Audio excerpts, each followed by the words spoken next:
Chers parents, chers futurs élèves, permettez-moi d'abord de me présenter. Rostan Mehdi, je suis directeur de Sciences Po Aix qui, je l'espère, sera bientôt votre école.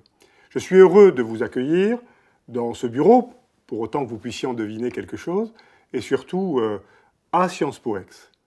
Cette année est une année particulière, les conditions sanitaires ont dégradé bien des choses. Pour autant, nous entendons vous faire visiter et découvrir cette école de la manière la plus précise possible, de façon à ce que vous puissiez affermir votre propos, de manière à ce que l'on vous aide aussi à dissiper les questions que vous vous poseriez sur les 5 années que vous passerez parmi nous, du moins, là aussi, je l'espère.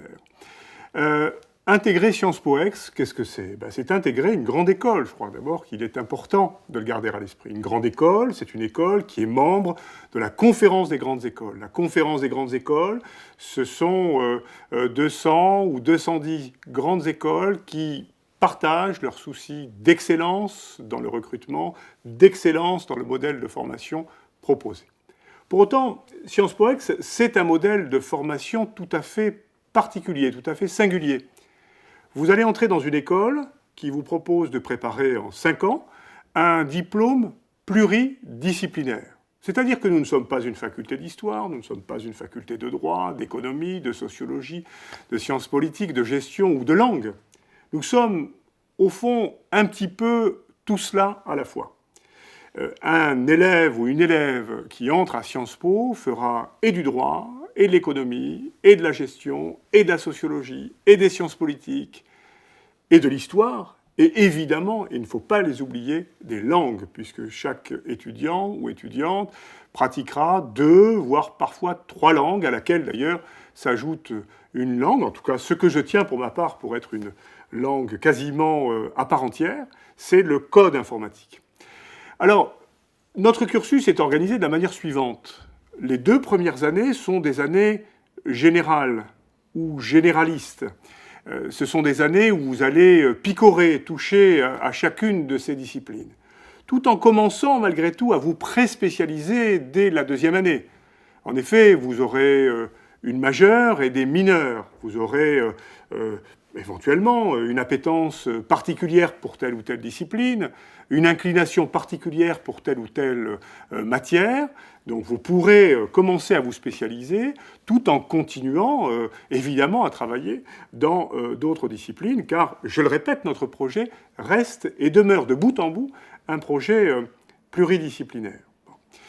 Nous sommes également attachés au fait que notre modèle de formation est un modèle de formation qui parvient à connecter un certain nombre d'exigences les unes aux autres. Un étudiant ou une étudiante à Sciences Po Aix, c'est une jeune femme ou un jeune homme qui acquiert les bases d'une solide culture universelle, culture générale. Un précieux viatique pour la suite de sa vie évidemment académique, mais surtout et peut-être de sa vie professionnelle, parce que ça donne à nos élèves cette capacité à mettre en perspective les sujets qu'ils ont à traiter, qu'ils auront à traiter. Connecter donc ces compétences de culture universelle ou générale à des compétences disciplinaires extrêmement robustes. Il ne faut pas imaginer, contrairement à ce que l'on entend parfois, qu'un institut d'études politiques, un Sciences Po, c'est un établissement où on reste à la surface des choses. Absolument pas. On va entrer dans les disciplines afin d'en capter l'essence, afin d'en comprendre les principes les plus fondamentaux. La 3e année est une année de mobilité internationale. Alors évidemment, dans les circonstances présentes, on a un peu de mal à imaginer que nos étudiants puissent circuler au-delà du périmètre des frontières ou que bornent les frontières nationales. Pourtant, c'est un élément fort de notre formation. Tous nos étudiants font une mobilité en 3e année, pour autant, évidemment, que les circonstances sanitaires permettent d'accomplir ce ou ces voyages, qui peuvent être d'ailleurs, dans certains cas, des voyages lointains. Alors cette année de mobilité internationale, et j'essaie d'être résolument optimiste, j'essaye de considérer de manière raisonnable que nous allons sortir de cette période pandémique et que nous retrouverons, Dieu merci, les voies d'une certaine normalité. Donc c'est ou ce voyage à l'étranger peut prendre plusieurs formes.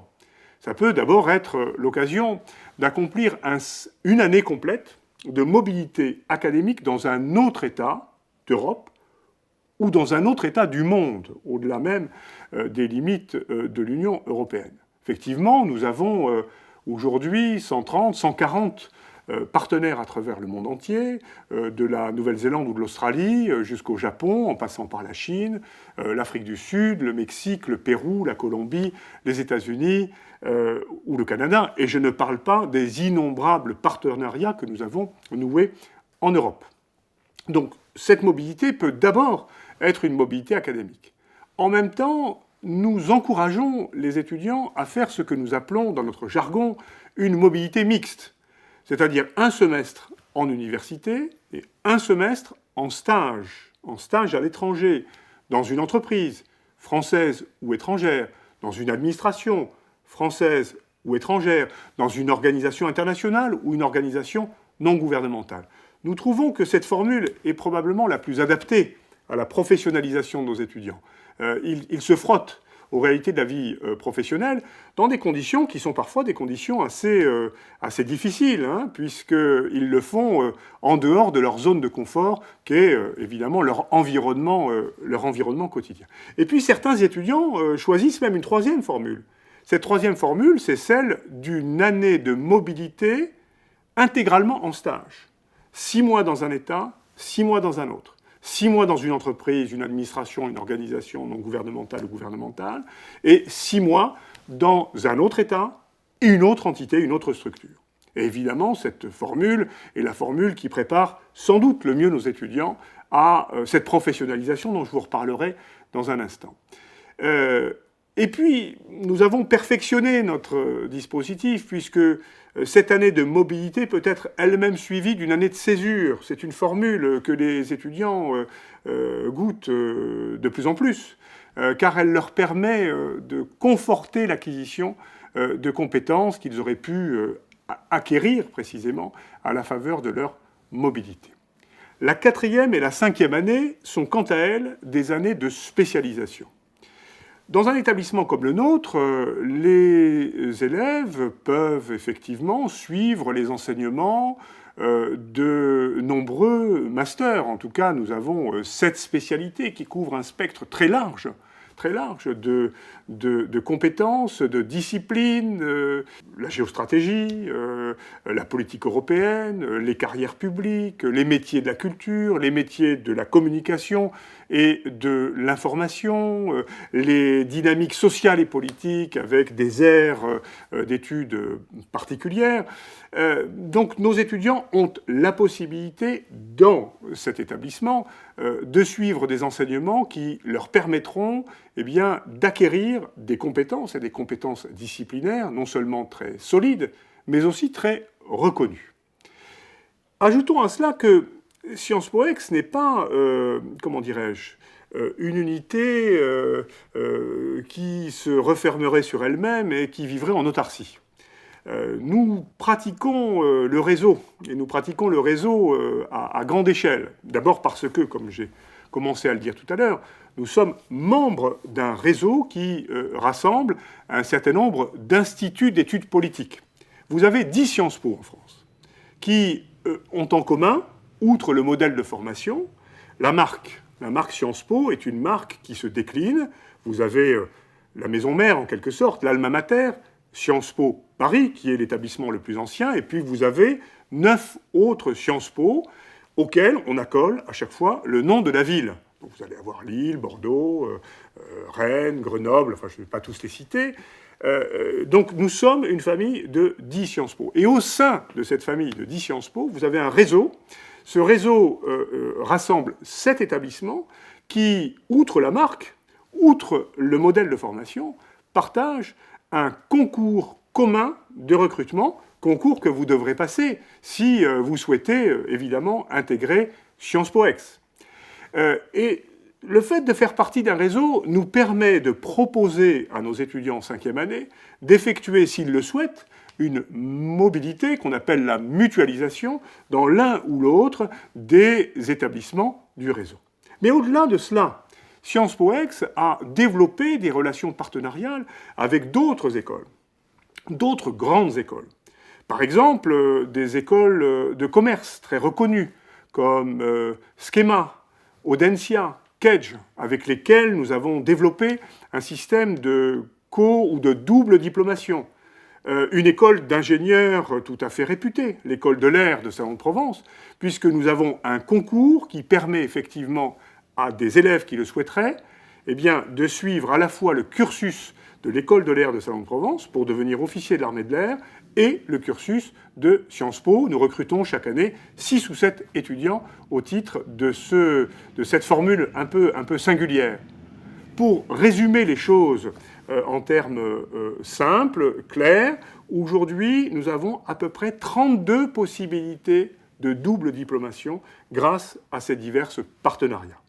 En d'autres termes, lorsque vous entrez à Sciences Po Ex, vous allez y acquérir des compétences que nous sommes probablement les mieux placés pour vous livrer, mais vous pourrez aussi acquérir à partir de Sciences Po Ex des compétences qui vous seront proposées par des établissements partenaires. Bien, nous allons maintenant évoquer avec vous le fait qu'entrer dans une école comme celle-là, c'est aussi construire un projet personnel et un projet professionnel. Bon. D'abord, on essaye de vous préparer le mieux possible à entrer sur le marché de l'emploi en vous donnant des compétences qui vous seront utiles et constamment utiles. Le marché de l'emploi pour un diplômé de Sciences Po Ex, qu'est-ce que c'est ? C'est d'abord le secteur public ou le secteur privé. Au fond, je vous poserai la question là tout de suite. Je pense que la plupart d'entre vous me diriez « mais c'est le secteur public ». Et vous commettriez une erreur. Parce qu'aujourd'hui, plus de 70% de nos étudiants vont dans le privé ou le para-privé ou le para-public. C'est-à-dire qu'ils vont travailler en entreprise, ils vont travailler dans le secteur du conseil, ils vont travailler dans des banques, ils vont travailler dans des associations, des organisations non gouvernementales, que sais-je encore. Et puis, 30% de nos effectifs choisissent une carrière dans le public. Ce public, ça peut être du public national comme du public international. Le public national, eh bien, c'est le public auquel on accède, souvent en passant des concours difficiles, des concours auxquels il faut se préparer, et je dois dire que nous avons à cet égard des résultats qui sont tout à fait remarquables, au concours de l'École nationale de la magistrature, au grand concours de la fonction publique hospitalière, au concours des métiers de la sécurité, officier de gendarmerie, commissaire de police, officier de police, au concours évidemment de l'École nationale d'administration. Donc, au fond, c'est le contrat minimum. Vous préparez le mieux possible en vous donnant ces compétences disciplinaires qui vous seront tellement utiles et précieuses. Mais il y a tout le reste. Le reste, c'est ce qui fait de nos élèves des élèves réellement employables. Je pars de l'idée que ces compétences disciplinaires et la culture que vous allez pouvoir construire au fil de ces 5 années sont évidemment essentielles, mais elles ne sont pas suffisantes. Il faut que vous puissiez aussi acquérir des compétences, qu'à défaut de mieux, j'appellerais transverses, ces compétences qui ont à voir avec la façon d'être, la façon de se tenir, la façon d'organiser son temps, la façon dont on devient capable de hiérarchiser des priorités, de mener une équipe. C'est la raison pour laquelle, par exemple, nous sommes tellement attentifs à la vie associative. Sciences Po Ex, c'est 46 associations étudiantes pour à peu près 1700 étudiants. C'est un ratio qui est sans doute unique, ou en tout cas qui est tout à fait remarquable, y compris à l'échelle du réseau. Pourquoi est-ce qu'on est tellement attentif à la vie associative ? Eh bien parce que cette vie associative est un lieu où nos étudiants apprennent à animer une équipe, apprennent à construire un budget, apprennent à penser et mettre en œuvre des projets qui sont parfois des projets extrêmement ambitieux, qui ont à voir avec l'action humanitaire, la solidarité, l'histoire, la musique. Nos associations couvrent, elles aussi, une gamme extrêmement large d'activités et de préoccupations différentes. Au-delà de la vie associative, nous essayons aussi, dans le cadre d'un programme qu'on appelle le programme itinéraire, de vous suivre pas à pas de la première à la 5e année, en vous donnant chaque année ces compétences qui vous seront très utiles au moment de basculer de la vie académique, qui est une vie ouatée, qui est une vie agréable, à la vie plus rude de l'emploi et de la recherche d'emploi. Le programme itinéraire, c'est un programme où on vous apprend à prendre la parole en public. C'est un programme où on vous apprend à tenir le coup dans un entretien professionnel. C'est un programme où on vous apprend à construire et présenter un CV en français et en anglais. Et bien d'autres choses encore. Quand j'encourage nos élèves à s'engager dans la vie associative, je le fais parce que je pense que c'est une bonne chose. Mais je crois que ça n'est pas suffisant. Il faut que cet engagement soit sanctionné, et il soit sanctionné par l'obtention d'un diplôme. C'est pourquoi nous avons mis en place un diplôme de dirigeant d'association. Ce diplôme, il vaudra diplôme, pas au même titre, mais enfin en même temps que les autres diplômes que vous produirez à la fin de votre cursus académique. Vous aurez appris à conduire et à diriger une association, et ce sera validé par l'obtention de ce diplôme. Et je pourrais sans doute prendre d'autres exemples. La professionnalisation, parce que tout ça m'amène à vous dire qu'au cœur de notre projet, l'épine dorsale en quelque sorte de notre démarche, c'est votre professionnalisation. Quand je dis votre, je ne m'adresse pas aux parents, mais plutôt aux élèves. Alors les parents sont souvent d'ailleurs eux-mêmes tout à fait fascinés par notre école, et j'ai parfois le sentiment, quand je les rencontre, à la faveur de salons, ou lorsque cette JPO peut se tenir en conditions réelles, j'ai parfois le sentiment que ce sont les parents aussi qui aimeraient faire Sciences Po. Donc j'ouvre une parenthèse pour dire aux parents que s'ils le souhaitent, ils peuvent faire Sciences Po en formation continue, puisque nous sommes le seul Sciences Po à proposer notre diplôme en formation continue. Je ferme cette parenthèse et je m'adresse à nouveau aux élèves. Oui, vous devez comprendre, et vous l'avez probablement déjà senti, qu'au cœur de notre projet, il y a une priorité. Cette priorité, c'est votre professionnalisation. Faire en sorte que vous arriviez le mieux armé possible au moment où vous allez chercher un emploi. Et être le mieux armé possible nous amène à faire feu de tout bois, c'est-à-dire à actionner tous les leviers dont nous disposons. Des leviers pédagogiques, évidemment, des leviers administratifs, c'est-à-dire que nous devons organiser les choses de façon à ce que, parallèlement à vos études, et au cœur de vos études, eh bien, vous puissiez donner la mesure de votre talent, de votre créativité, de votre imagination, à la faveur des innombrables activités péri-académiques ou péri-universitaires qui sont proposées dans cette maison. Et je l'ai évoqué tout à l'heure, et je pense qu'il est important que je revienne sur ce point. Être bien armé pour entrer dans la vie professionnelle, c'est être bien armé en sachant parler d'autres langues que votre langue maternelle. Voilà. Évidemment que notre enseignement est un enseignement principalement en français, quoique l'offre de formation ne cesse de s'internationaliser et de s'angliciser, mais je vous l'ai dit, chaque élève dispose de la possibilité de suivre des cours dans 2 langues vivantes, des cours dans la langue vivante où ils sont les plus à l'aise, et des cours dans une langue vivante qu'ils veulent acquérir, qu'ils veulent perfectionner. Certains élèves choisissent même de faire une 3e langue vivante. Et il est des langues vivantes auxquelles nous allons être attentifs, tout simplement parce que l'enseignement de ces langues vient s'articuler aussi à un élément d'identité de notre maison. Effectivement, Sciences Po Ex, c'est une grande école qui n'est pas située n'importe où. C'est une grande école qui, par tradition, autant que par un décret de la géographie, se retrouve sur les bords de la Méditerranée. Nous sommes vraiment à un point de contact entre le monde européen et le monde méditerranéen. C'est la raison pour laquelle nous avons mis en place un certificat d'études du monde arabe contemporain qui connaît un très grand succès et qui permet à nos étudiants d'acquérir des connaissances non seulement culturelles, mais aussi linguistiques.